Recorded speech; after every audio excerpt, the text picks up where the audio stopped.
नर्मदे हर, नर्मदे।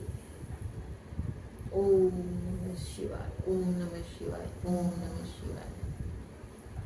87वां अध्याय अमरकंटक और यज्ञ पर्वत के श्रेष्ठ तीर्थ एवं इंद्रद्युम्न को देवों का वरदान।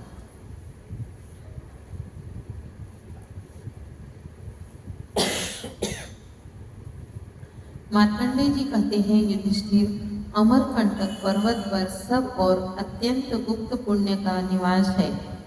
उस गिरिश्रेष्ठ से लेकर नर्मदा नदी तक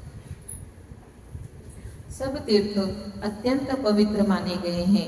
अमरकंटक से उत्तर भाग में यज्ञ पर्वत है, जो विंध्याचल का कनिष्ठ पुत्र और पर्यंत पर्वत का भाई है। पूर्व काल में ब्रह्मा जी ने वहीं सौत्रामणि नामक यज्ञ किया था और इंद्र ने भी उसी पर्वत पर अश्वमेध यज्ञ का अनुष्ठान किया था। महर्षि दधीचि तथा अन्य देवताओं ने बड़े बड़े यज्ञों का अनुष्ठान किया। उसी यज्ञ पर्वत में से जतु नाम का एक महानदी निकलती है, जो नर्मदा में जाकर मिलती है। वह संगम विश्व विख्यात तीर्थ है। उसके तट पर पीले रंग के कुश पृथ्वी पर फैले हैं। उनसे श्राद्ध करने पर पितरों को मोक्ष प्राप्त होता है। जहाँ जत्तु और नर्मदा का संगम है और जहाँ यज्ञ पर्वत है, उन दोनों के बीच की भूमि में जो श्राद्ध का अनुष्ठान करता है, उसके पितर पुण्य से तृप्त होते हैं। जो वहाँ स्नान और सिद्धेश्वर एवं चतुकेश्वर लिंग की परिक्रमा करता है, उस मनुष्य की लोक में पुनः गणना नहीं होती, वह मुक्त हो जाता है। युधिष्ठिर, वहाँ महादेव जी संगम में स्थित है। मनुष्य उनका दर्शन नहीं कर पाते। देवता, असुर और नाग कन्याएं उनका पूजन करती हैं। सुपूर्ण नाम से प्रसिद्ध एक जितेंद्रिय महर्षि थे। उनकी पतिव्रता धर्मपत्नी का नाम पुरुहूता था। वे दोनों दंपति नैमिषारण्य में निवास करते थे। एक दिन पर्व काल में ऋतु स्नाता होने पर पुरुहूता ने अपने पति को प्रसन्न करके कहा, महामुनि, आज मेरे साथ सहवास कीजिए, जिससे मुझे संपूर्ण वंश को पवित्र करने वाला पुत्र प्राप्त हो। पुत्र के द्वारा मनुष्य पुण्य लोकों पर विजय पाता है। पुत्र से देवता और पितर तृप्त होते हैं। अतः आप पुत्र उत्पन्न करें। ब्राह्मण ने कहा, प्रिय, आज अमावस्या है, इसमें यह कार्य निषेध कहा गया है, अतः आज यह नहीं करना चाहिए। पितरों के लिए तो आज के दिन विशेष रूप से वर्जित है। जो अमावस्या के दिन ऋतु काल में भी पत्नी संगम करता है, पितर उसका मांस भोजन करते हैं। उनके इस कथन से पत्नी को संतोष हो गया और दोनों शिवाराधन में तत्पर हो गए। नीलगंगा के पश्चिम और नर्मदा के उत्तर व्यतिपातेश्वर नामक शिवलिंग है, जो परम सिद्धि देने वाला है। उसे साक्षात जगदीश्वर सोमनाथ का ही स्वरूप समझो। वहाँ सावित्री और सप्त ऋषियों ने तपस्या की थी। नर्मदा के तट पर सावित्री कुंड एक विख्यात तीर्थ है। वहाँ स्नान करने मात्र से मनुष्य को कन्यादान का फल प्राप्त होता है। वहाँ तिल सहित जल देने से, अन्नदान करने से पितर सावित्री लोक में रहकर तृप्ति लाभ करते हैं। पातालेश्वर नाम के प्रसिद्ध देवताओं के स्वामी जगदीश्वर सोमनाथ का पूजन करके सब लोग शिव धाम को प्राप्त होते हैं। सावित्री कुंड में स्नान करके उसी के जल से भगवान सोमनाथ का पूजन करें। इससे उस मनुष्य का पुनः पुनः इस संसार में जन्म नहीं होता। मार्कंडेय जी कहते हैं, हे युधिष्ठिर, सूर्यवंश में इंद्रद्युम्न नाम से प्रसिद्ध एक राजा हो गए, जो अयोध्या के अधिपति थे। उन्होंने पर्वत, वन और कानूनों सहित संपूर्ण पृथ्वी का पालन किया। उनके राज्य काल में चारों वर्णों के लोग स्वधर्म पालन में तत्पर थे। प्रत्येक गाय इच्छानुसार दूध देने वाले कामधेनु थी और पृथ्वी हरी भरी खेती से सुशोभित रहती थी। एक दिन राजर्षि इंद्रद्युम्न ने महर्षि वशिष्ठ से पूछा, महामुनि, मैं अश्वमेध यज्ञ करना चाहता हूँ, अतः किस तीर्थ में इसका अनुष्ठान करूँ? वशिष्ठ जी बोले, राजन, वेद वेत्ता ब्रह्मर्षिगण आपको जैसी सम्मति दे, उसी प्रकार ब्राह्मण ऋत्विजों के द्वारा आपको यज्ञ का अनुष्ठान करना चाहिए। उस समय राज्यसभा में मरीचि, कश्यप, अंगिरा, गौतम, दुर्वासा, च्यवन, धूम्र, महामुनि, कर्ण तथा और भी बहुत से उत्तम व्रत का पालन करने वाले मुनीश्वर बैठे थे। महाराज इंद्रद्युम्न ने उन सब से भी पूछा, किस तीर्थ में किया हुआ यज्ञ मनोवांछित फल देने वाला होता है? ऋषि बोले, राजन, इस कार्य के लिए ऋषियों के अनेक भिन्न भिन्न तीर्थों को श्रेष्ठ बताया है। यह सुनकर दुर्वासा ने कहा, राजन, ब्राह्मण ज्ञान की अधिकता से ज्येष्ठ माने जाते हैं। क्षत्रियों में जिसका बल और पराक्रम अधिक हो वही ज्येष्ठ माना जाता है। वैश्य का ज्येष्ठत्व धन और धान्य की अधिकता पर निर्भर है तथा शूद्र जन्म एवं आयु के अनुसार ही ज्येष्ठ माने जाते हैं। 7 कल्पों तक जीवित रहने वाले तीनों वेदों में ज्ञाता त्रिकाल यज्ञ महर्षि मार्कंडेय जी के रहते हुए धर्म का निरूपण एवं निश्चय करने की शक्ति किसमें है? महाराज, आप नर्मदा के तट पर विद्यमान धर्मारण्य में जाए, वहाँ मार्कंडेय जी जो बताए उसी स्थान पर अपना यज्ञ प्रारंभ करें। देवर से आप जैसा कहते हैं वैसा ही करूँगा। ऐसा कहकर राजा इंद्रद्युम्न ने अपने मंत्री देवगर्भ को यज्ञ की सब सामग्री ले चलने का आदेश दिया और स्वयं वहाँ के ब्राह्मणों एवं मुनियों के साथ दिव्य वाहन पर बैठकर बड़ी प्रसन्नता के साथ स्थान प्राप्त किया। उनके साथ इस अंतपुर की रानियां भी थी। सबको साथ लेकर राजा इंद्रद्युम्न मार्कंडेय जी को इंद्रद्युम्न धर्मारण्य में पहुँचे, जहाँ मार्कंडेय जी विद्यमान थे। वहाँ जाकर उन्होंने मार्कंडेय जी को साष्टांग प्रणाम कर यथावत पूजन किया। महामुनि मार्कंडेय जी ने कुशल क्षेम पूछा और कहा, नृपश्रेष्ठ, इन महर्षियों के साथ यहाँ किस प्रयोजन से तुम्हारा आगमन हुआ है? इंद्रद्युम्न बोले, द्विजश्रेष्ठ, मैं यज्ञ करने के लिए आया हूँ, अतः किस तीर्थ का अनुष्ठान करूँ? मार्कंडेय जी ने कहा, राजन, समुद्र पर्यंत पृथ्वी पर जितने तीर्थ हैं वे सब नर्मदा नदी में स्नान करने के लिए आते हैं। उत्तर में जितने शिवलिंग हैं और दक्षिण में जो तीर्थ हैं वे सब कोटि तीर्थ में लीन होते हैं, इसलिए उसका नाम कोटि तीर्थ हुआ। भगवान शंकर ने पूर्व काल में पार्वती देवी, कार्तिकेय जी, ब्रह्मा, विष्णु तथा इंद्र आदि देवताओं के सम्मुख इस तीर्थ के महात्मा का इस प्रकार वर्णन किया है। ओमकारेश्वर के समीप नर्मदा में कोटि तीर्थ बताया गया है, जहाँ वहाँ जो दान, होम यज्ञ तथा दुष्कर, तप आदि पुण्य कर्म किया जाता है उसके पुण्य का अंत नहीं है। ग्रहण काल में कुरुक्षेत्र की प्रशंसा की जाती है, परंतु नर्मदा सदा सब कार्यों के लिए पुण्यदायिनी कही गई है। अतः तुम कोटि तीर्थ में यज्ञ करो। यह सुनकर परम धर्मात्मा राजा इंद्रद्युम्न ने अमित तेजस्वी मार्कंडेय मुनि के चरण पकड़े और कहा, मुनि, आपने जो कुछ कहा है उसके लिए मैं अपने ऊपर आपका बहुत बड़ा अनुग्रह मानता हूँ। इसी समय सुंदर यज्ञ युग विभिन्न देशों के क्षत्रिय वृंद, गौ, अश्व, हाथी तथा अन्यान्य आवश्यक सामग्री साथ लेकर मंत्री देवगर्भ वहां आ पहुंचे।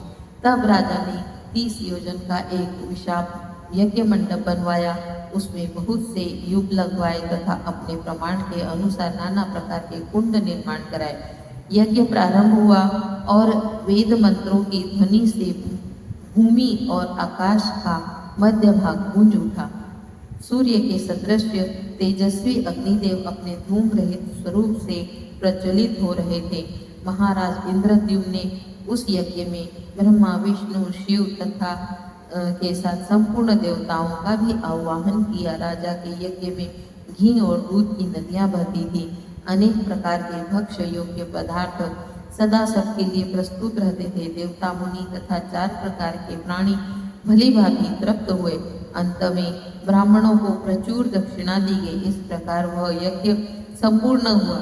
तत्पश्चात ध्रुव तथा ब्रह्मपुत्र महर्षियों को विदा करके ओंकारेश्वर के स्वरूप का जानकर राजा ने उनका पूजन किया। मणि, माणिक्य आदि रत्नों से पहले ओंकार लिंग को विभूषित किया, फिर गंध, नाना प्रकार के धूप, कपूर आदि अगर चंदन ध्वज छत्र वितान व्यंजन और दिव्य चामरों से पूजा संपन्न करके इस प्रकार स्तुति की। जिस बिंदु युक्त ओंकार का योगी जन सदा ध्यान करते हैं तथा जो ओंकार स्वरूप काम और मोक्ष देने वाले हैं, उनको बारंबार नमस्कार है। ब्रह्मा विष्णु तथा इंद्र को भी वर देने वाले सर्वदेवमय शिव आपको नमस्कार है। रुद्र पुण्य से सुशोभित होने वाले जो आपकी कल्याणमयी अघोर सौम्य मूर्ति है, उसके द्वारा आप मुझ पर कृपा कीजिए। आपके सब और हाथ और पैर हैं, सब और नेत्र और सिर हैं और मुख हैं, लोक में सब और आपके कान हैं और आपके सब व्याप्त है। आपको नमस्कार है। इस प्रकार स्तुति करने पर ओंकार लिंग के मध्य भाग में एक दूसरा लिंग दिखाई दिया, जो प्रज्वलित कालाग्नि के समान कांतिमान था।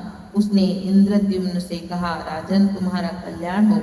तुम्हारे मन में जो हो कामना उसे कहो, इसके लिए वर मांगो। इंद्रद्युम्न बोले, देव, वहाँ यज्ञ पर्वत पर देवद्रोणी में भगवती पार्वती के साथ पूजित होकर आप सदा निवास करें।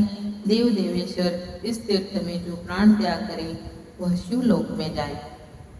ओंकारेश्वर बोले, नृप श्रेष्ठ, तुम्हारी यह सब कामना पूर्ण हो। इतना कहकर वे वहीं अंतर ध्यान हो गए। उन्हीं के साथ अन्य देवता भी अपने अपने स्थान को चले गए। भगवान शंकर कैलाश धाम को गए। राजा इंद्रद्युम्न ने वहाँ 4 प्रकार के प्राणियों को सुनाकर कहा, तुम सब लोग मेरे यज्ञ के प्रभाव से निरोग हो जाओ और सभी तृप्त रहो। तत्पश्चात राजा इंद्रद्युम्न ने साष्टांग प्रणाम करके भगवान विष्णु की स्तुति की। राजा ने कहा, मैं केशव, जल में शयन करने वाले माधव लक्ष्मीपति विष्णु, सर्वव्यापी गोविंद, मधुसूदन मधु दैत्य को मारने वाले पद्मनाभ, नाभि के कमल से उत्पन्न करने वाले ऋषिकेश, इंद्रियों के स्वामी श्रीधर त्रिविक्रम, 3 विशाल दग वाले विराट रूपधारी वामन, दामोदर, माता यशोदा के द्वारा रस्सी से कटी भाग में बंधने वाले वासुदेव, वसुदेव पुत्र तथा श्रीहरि पाप हरण भरने वाले को मैं प्रणाम करता हूँ, जो शंख चक्र गदा शांग धनुष और वनमाला से विभूषित हैं।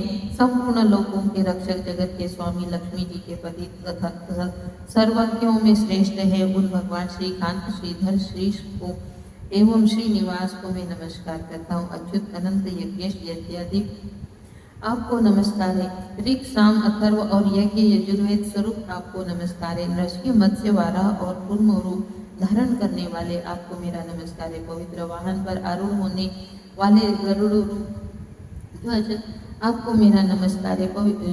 आपको मेरा नमस्कार है। जो सहस्त्र मस्तकों वाले सकल निष्कल जानने योग्य पुरुष, अंतर्यामी, अध्यक्ष, साक्षी तथा सबके अधिकरण हैं, उन भगवान नारायण देव को मैं नमस्कार करता हूँ। दैत्यों का अंत करने वाले देवता श्रीहरि को मैं प्रणाम करता हूँ। हिरण्य, पृथ्वी तथा यज्ञ को अपने गर्भ में धारण करने वाले अमृत की उत्पत्ति के हेतु भूत श्री विष्णु को मैं नमस्कार करता हूँ। वासुदेव, श्री गर्भ एवं ज्ञान गर्भ स्वरूप आपको नमस्कार है। हे प्रभु, आपने ही इस संपूर्ण चराचर जगत की सृष्टि की है। आप ही प्रत्येक युग के में सृष्टि, पालन और संहार करने वाले हैं।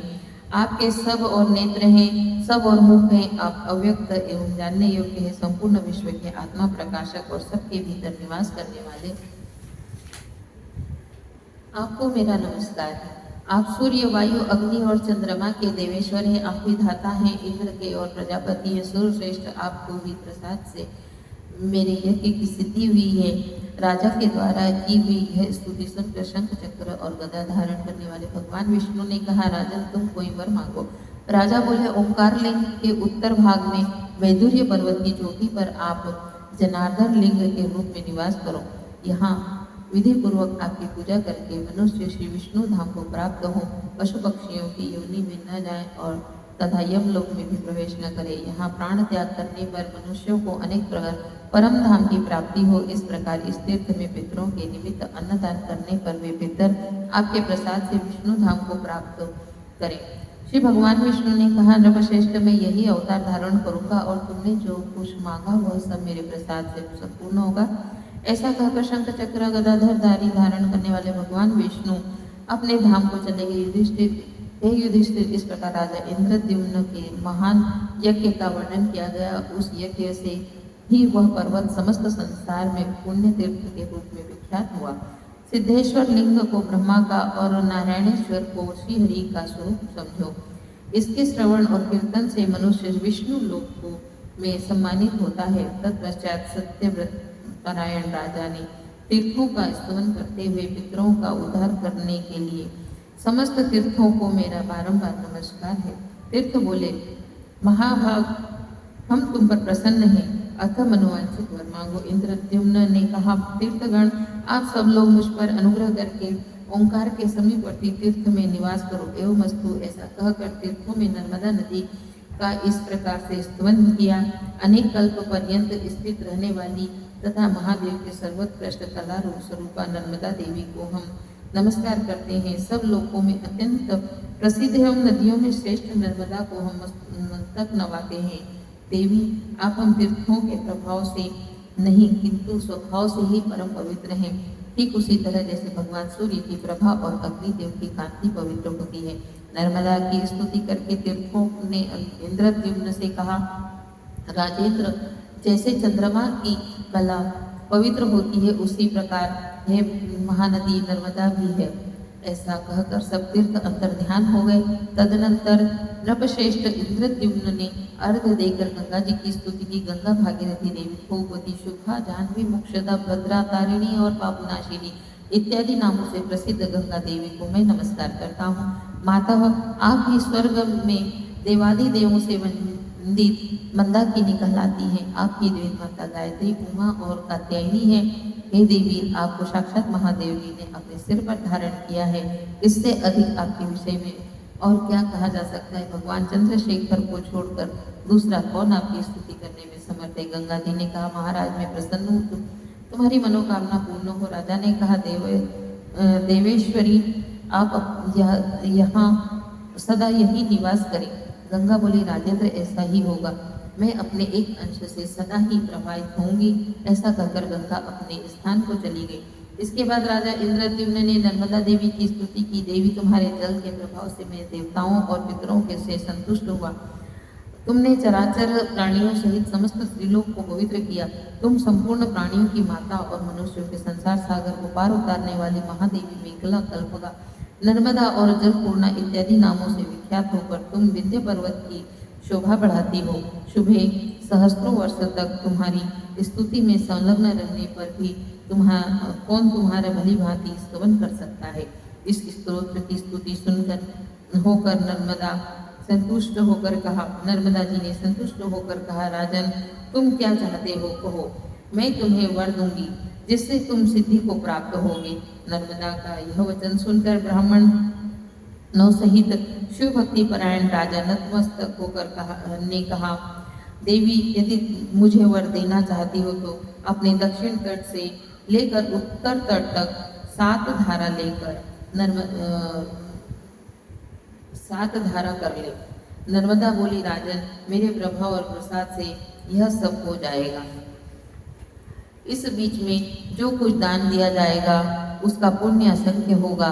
यहाँ दान देने वालों का पुनः इस संसार में जन्म नहीं होगा। शूद्र, चांडाल, मृग, पशु और सर्प आदि भी नीलगंगा संगम में स्नान करके अथवा प्राण त्यागने पर स्वर्ग धाम को जाएगा। तत्पश्चात नर्मदा को नमस्कार करके राजा इंद्रद्युम्न अपने वाहन द्वारा आरूढ़ हुए और सहस्त्रों और राजाओं के साथ अपनी राजधानी देवनिर्मित पूरी अयोध्या को चले गए। वहाँ दीर्घ काल तक राज्य करने के पश्चात वे स्वर्गलोक में गए। युधिष्ठिर, इस प्रकार यह प्राचीन इतिहास मैंने तुमको सुनाया। जो इसे पढ़ते और सुनते हैं वे यमलोक नहीं देखते और पाप योनि में नहीं जाते। नर्मदे हृदय पाद पंकजम नमामि मातु नर्मदे। नर्मदे हर।